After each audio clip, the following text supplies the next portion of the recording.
everyone, Chris here, and welcome to my channel, and welcome to the first vlog of 2024.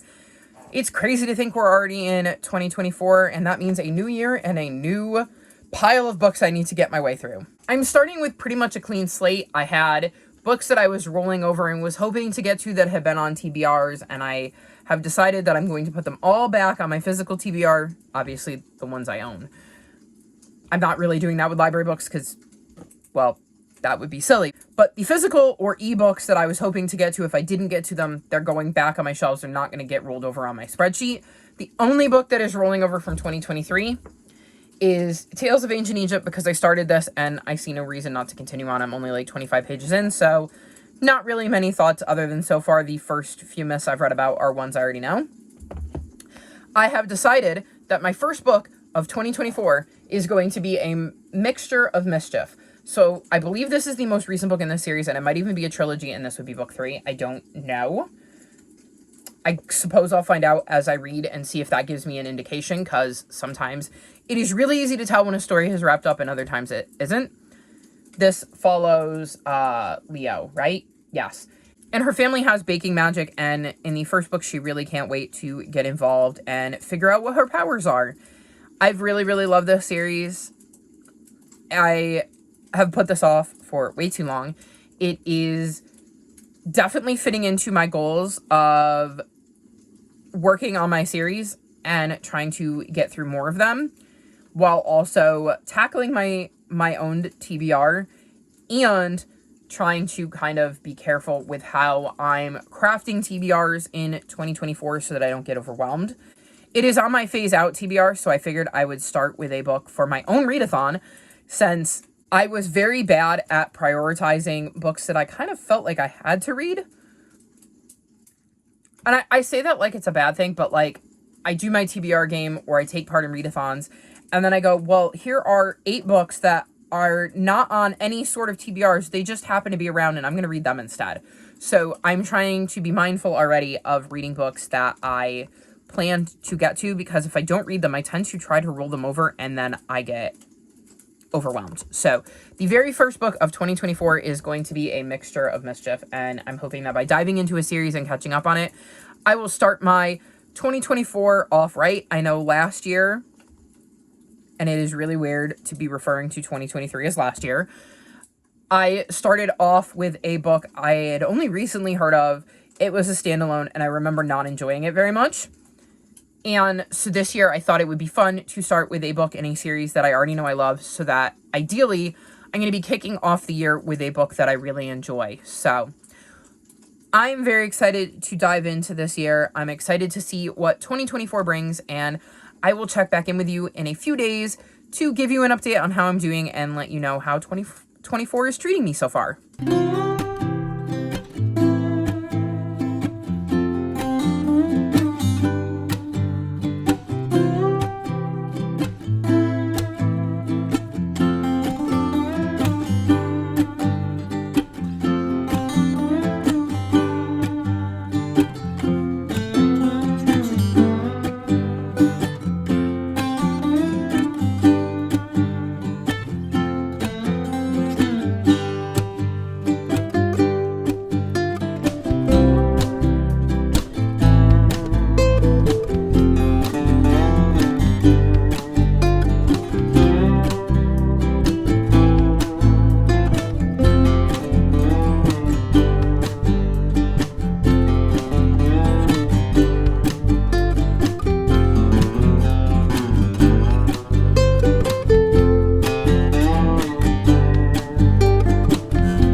Friday the 5th, and I'm here with a long overdue check-in.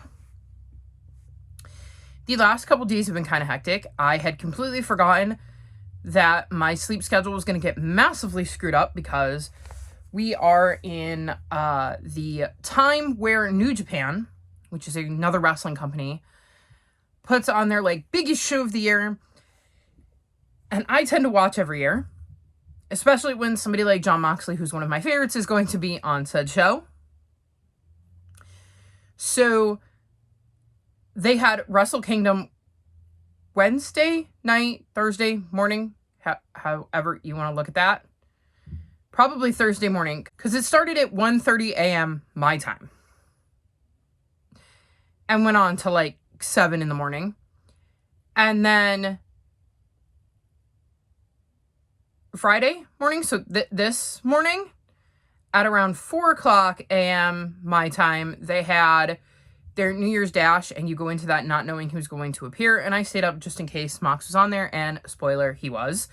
So I have watched a lot of wrestling in the last like 48 hours because I had Dynamite from 8 to 10 on Wednesday, and then at 1 or 1:30, somewhere in there on Thursday morning, I went into Wrestle Kingdom. So I had a few hours break between Dynamite and that. And then I did not get a lot of sleep. I managed to nap yesterday, which made me feel less like garbage today when I woke up. But I will be very, very happy to be able to just go to bed tonight. And to not have to watch wrestling, because I know Rampage is on, but I know what happened. So I'm not as pressed to watch that. And none of my faves are on there as far as I know off the top of my head. So it definitely cut into my reading, because I basically, since Wednesday, so for the last like 2 days, have been focused on wrestling more so than reading. I also finished my captions for my Queer Lit Readathon vlog so I could get that out. So that ate up a chunk of my time. However, I did read some stuff, but I almost am kind of feeling slumpy, but I'm again wondering if it's because I'm tired. So I finished 2 books. The first is A Mixture of Mischief, which is the third and I believe final book in the Love, Sugar, Magic series. And I gave this 4.5 stars. This follows a girl named Leo whose family has baking magic. And we're basically seeing her start to learn more about it in the first book and kind of delve into it for the first time. And I've really, really enjoyed her journey in this one. There's definitely some obstacles she has to overcome, and this one felt the most dangerous of the 3. Like, the obstacles she has to deal with in this one felt the most heavy, and I really enjoyed the way that played out. I love learning about baking magic and seeing the different ways it manifests, because each child has a different form. So the firstborn in every family usually has one kind of magic, and then same for the secondborn, and there's never been a fifthborn. So Leo is trying to figure that out along with her family, because this is all new territory for them. I really like Leo's friend group as well. So this book has a lot of heart, because it's very important to Leo, her friendships and her family, and that really plays a big part of the story. And I just thought this was an amazing way to wrap things up and kind of put a bow on Leo's story, even though I'm really sad because, like I said, I really enjoy these books, so I would love to see more of this world and the magic. I understand why this might be the end, because it does feel like it kind of ends in a really good spot. So happy to be able to say that the first book of the year that I finished was a 4.5 star book that completed a series, because that definitely fits into my goals for 2024. And then the other book I finished is the Guernsey Literary and Potato Peel Pie Society, and I gave this book 4 stars. So this is a historical fiction, and it's set in 1946. And we're following mainly Juliet. And Juliet is a writer, and she's looking for some inspiration when she gets a letter from a man on the island of Guernsey. And that island had been occupied by the Nazis during World War II, and she ends up starting to converse with several people who live there and starts to find inspiration for a story by chatting with these people about what the war was like in Guernsey for them, as they were completely cut off from the rest of the world because it's like an island. And we also see letters that she sends to friends and stuff like that. And this is completely told in letters. So we're seeing letters, like it starts with a letter from, let me see.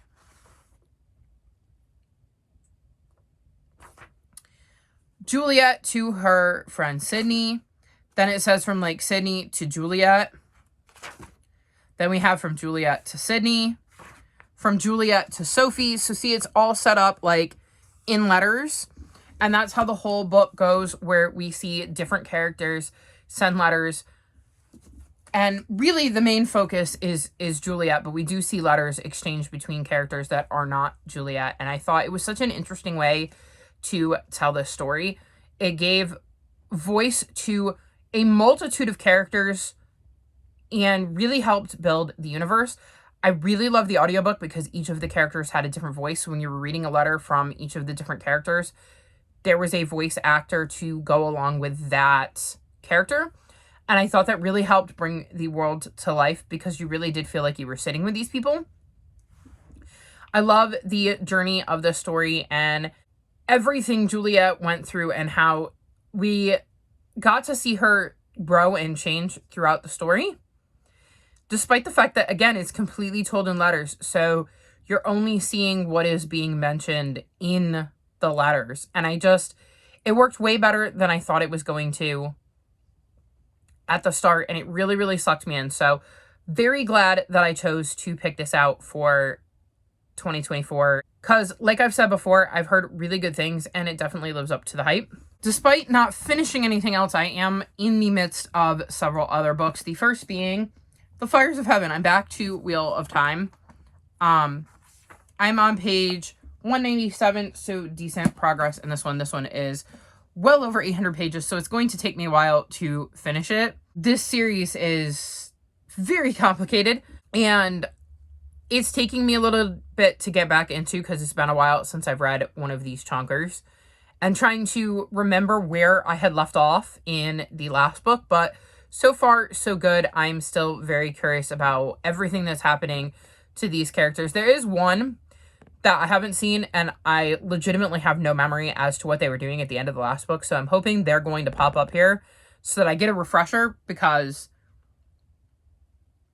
I feel like they should be around and they're not, and I'm trying to remember why we might not be seeing them. So this is going to be interesting. I also have the next two books sitting in my bedroom, so hopefully I can read them a little bit quicker, because I definitely took a few months off and this got pushed to the back burner. So hopefully I can kind of course correct and get through several of these and get back on track with the schedule of the Wheel of Time along so that I can kind of catch up. Then I'm working on Stars in Your Eyes by Kacen Callender, and this follows Logan and Maddie, and they are going to be starring in a new gay romance film.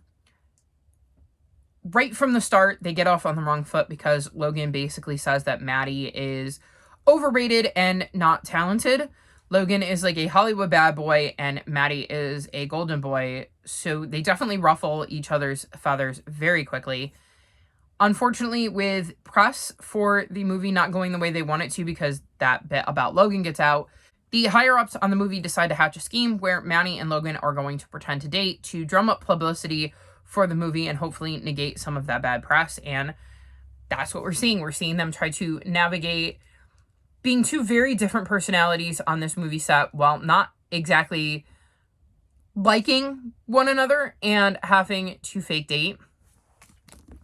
I'm on page 128, so I'm making slow progress in this. It's not hooking me the way I would like it to.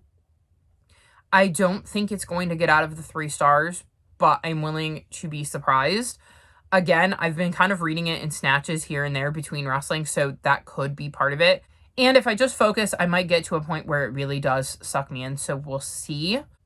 I am definitely curious because they've definitely dangled some carrots as to why Logan, who comes off as an asshole, is behaving the way that he is, even though Maddie feels like there's more to him than meets the eye. So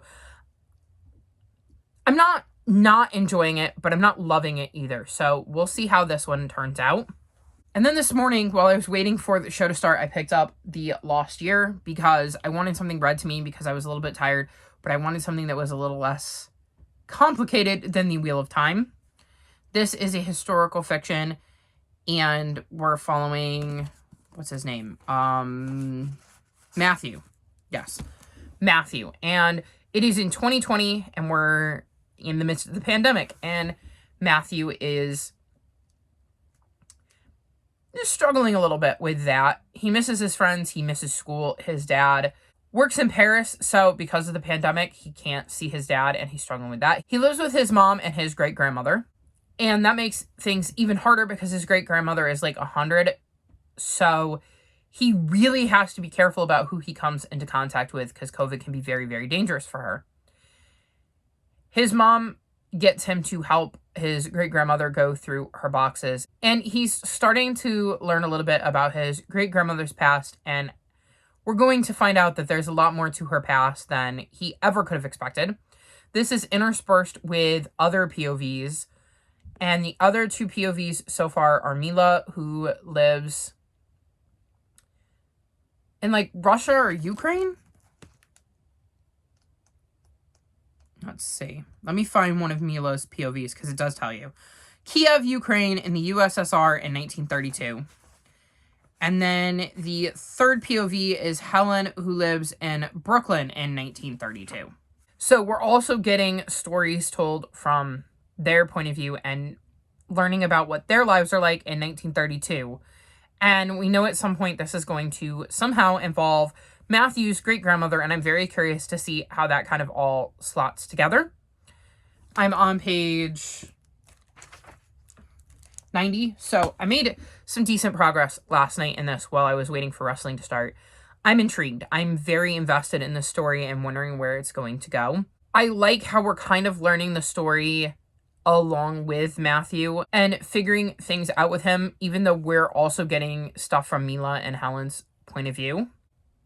I think it is interesting to set a book during the pandemic and have this have an impact on the story, and I'm very curious to see more of how that kind of comes into things. So I'm enjoying this so far. Definitely, I think the most out of the 3 books I'm in the midst of, and I don't think this one is going to be that hard to get through. So I should be able to finish this before the vlog is over. So that's kind of exciting because then I'll be able to say I've finished 3 books in the first week of January, which is a slow week for me, but is still a good week because it's still 3 books. And like I said, I'm reading a Wheel of Time book. There was no way I was finishing that in this week unless it was the only thing I was focusing on.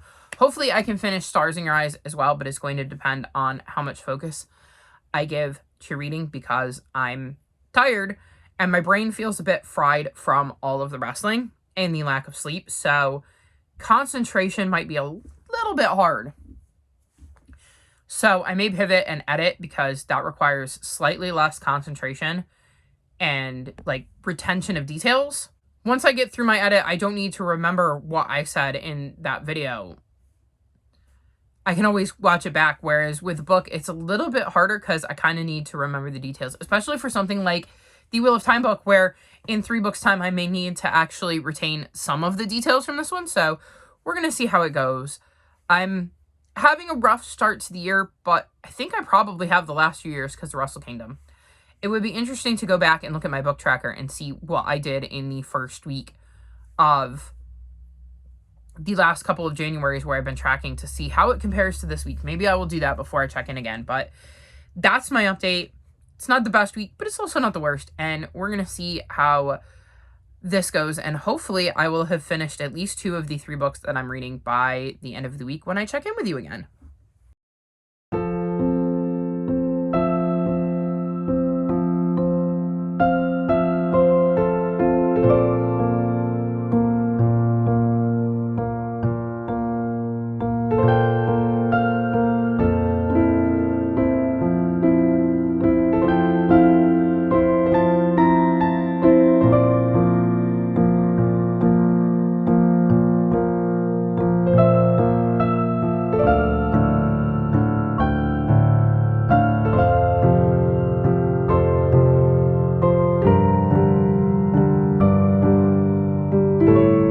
So it is officially the 8th, which means we have finished the first week of 2024. It has not been my best reading week, but I can tell you that I did look up the last few years once I was tracking my books, and it does seem to jive with 2023 and 2022. On the amount of books I read, we're right kind of in line with that for the first week. 2021 was an outlier, but I did not watch Wrestle Kingdom in 2021, so I was not up till ridiculous o'clock in the morning watching wrestling, which I definitely think helped. This year, all of the wrestling definitely ate into my time, and then Saturday I had 2 more hours of wrestling, which I did not have last year. And oh, look, it's Cielo's first on-camera appearance of 2024. Your people have missed you, Miss Ellie. Oof. So I'm pretty happy with what I did, given that it's kind of in line with what I've done in the past, and there was a lot of wrestling this week. So the first thing I'm going to mention is that I read the first chapter of the next book in the Bake Shop Mystery. I think it's like Mocha She Baked or something like that. Something to do with Mocha. Mocha in Trouble, or... I get it, but, like, 1, I have a cat in my arms, and 2, I would have to climb across the cat to get it and disturb him, so I just decided it wasn't worth it. Given that I've only read the first chapter, I don't really have any thoughts yet, so we'll see how that one goes, but I'm excited to dive back into that series, and if you've seen my series to continue video, you know that's one of the series I would like to focus on in 2024. The next book I'm going to attempt to mention, if Cielo lets me, is The Lost Year. This is a historical fiction middle grade, and it is my first 5-star of the year. So this follows Matthew.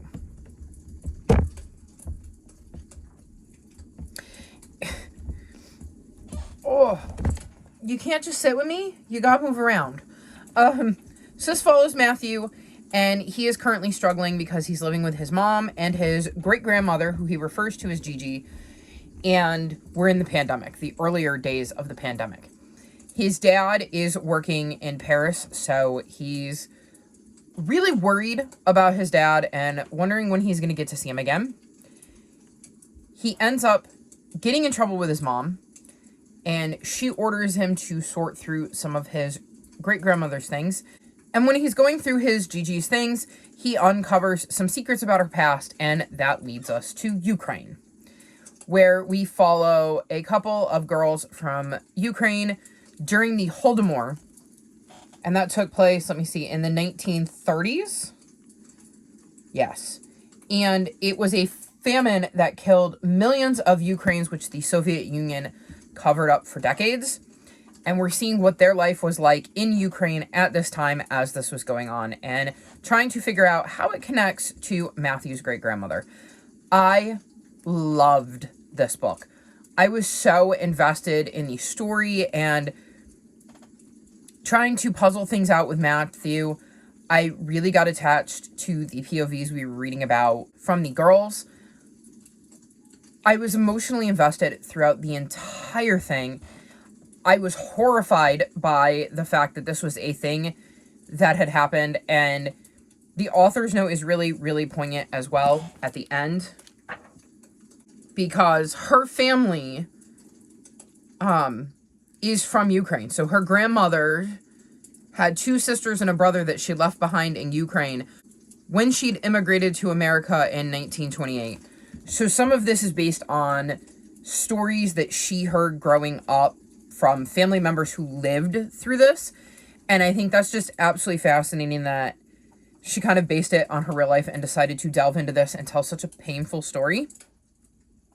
It is one that needs to be told because I had no idea about it, but it just goes to show the horrific things that can go on right under people's noses when they're willing to believe what they're being told and not dig a little deeper and see if maybe there is more contradictory evidence, because there was a person who was reporting everything was fine and this was all lies, but he also didn't want to lose his access, so he wasn't necessarily telling the truth, and there were other people out there who were trying to get the truth out and who maybe didn't have as big of a following at the time. And it's just fascinating because it reminds me of a lot of things that are going on in the world today. Obviously, Ukraine and Russia are at war again, and it makes you wonder what is going on there that we don't quite know about. Same with Israel and Palestine. It feels like there's probably going to be stories about that we hear about way later that we had no idea was going on.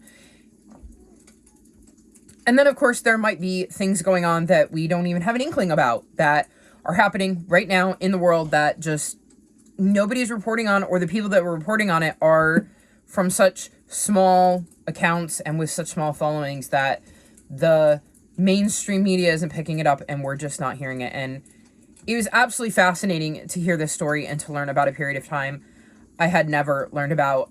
And it was also interesting to see Matthew and the pandemic and how that in some ways tied in and mimicked certain things that were going on in the story his Gigi was telling. So absolutely love this. It was an easy 5 stars and a brilliant way to kind of kick off the first week of the year.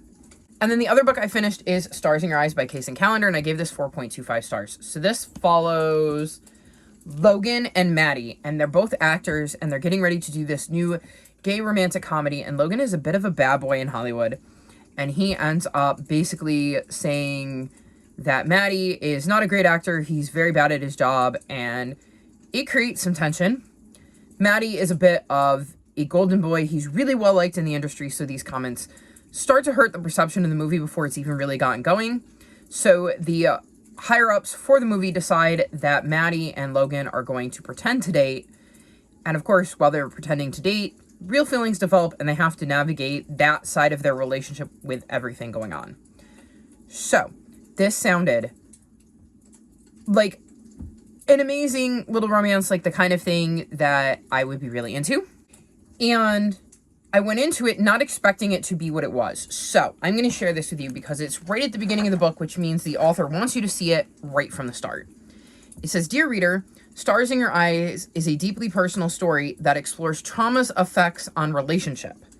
While there's ultimately healing, hope, joy, and love, there's also some content that might trigger readers." And then she lists an entire list of all of the content trigger warnings, which I absolutely loved, and acknowledged that while many of those experiences are personal, I want to acknowledge that not everyone's response to trauma is the same. Please take care of yourself while reading this. So I think it is very important that you go into this book not expecting a fluffy, light, heartwarming romance, that there is real life issues that are dealt with, and to very much read the triggers because they are very important. And if it is something that is going to trigger you, this probably isn't the book for you. I thought it added a lot to the story, and I really liked the way that Kacen Callender handled that. I thought they went into it making it feel very real while still telling this story of these boys falling in love.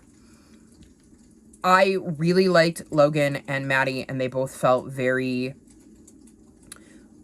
realistic and, like I said, and real. And Kacen really brought them to life for me, and I just absolutely loved the way this story kind of played out. It took me a little bit to get into it, or I think it would have gotten a higher rating, and that might just have been because this book is due back to the library, so it wasn't necessarily one I picked up because I was excited to read it and in the mood for a romance. It was one I picked up because it was due back to the library and I had to read it so I could bring it back. So that might have affected my rating a little bit, but I was definitely invested in the story and finding out where the boys' journey was going to take them and how they were going to deal with all the crap that was being thrown at them and deal with the crap that had been thrown at them prior to them meeting. So this was just a very intriguing romance and quite different than I thought it was going to be, but not in a bad way.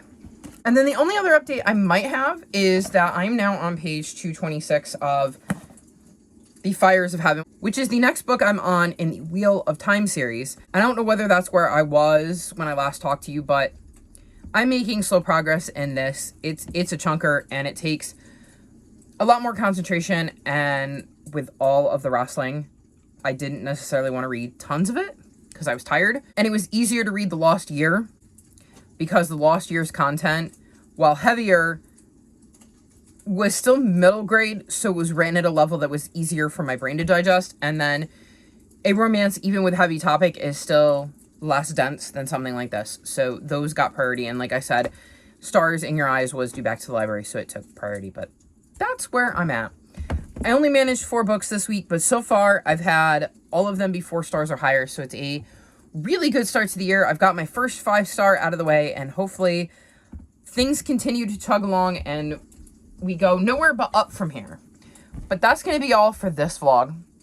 All of my social media is linked in the description below if you'd like to come chat with me. If you've made it this far in the video, leave me, I believe there's like a chocolate bar emoji, so leave me that. Like this video and subscribe to my channel, and I'll talk to you next time. Bye!